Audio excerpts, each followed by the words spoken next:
This is a video to show you how to operate the Thetford fridge freezer control panel.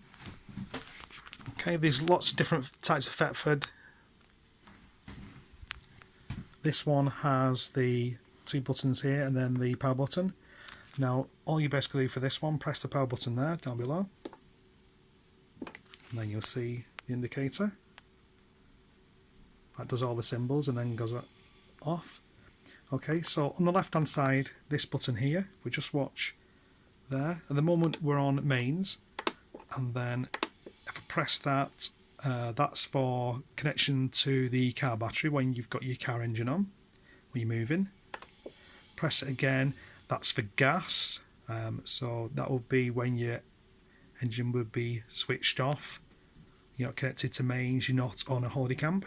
Now if you can just hear, it's actually trying to spark automatically. And then if I press it again, we're back to mains. Okay, so that's the left hand side one, that's for your fuel selection. The right hand side, if I press that, and that sets the temperature that you want it to be. So that one there is the warmest that the fridge would be, and then you can press it to this one, and that will be the coldest that the fridge can actually operate at. When you're finished, that one there, the push button, that powers down.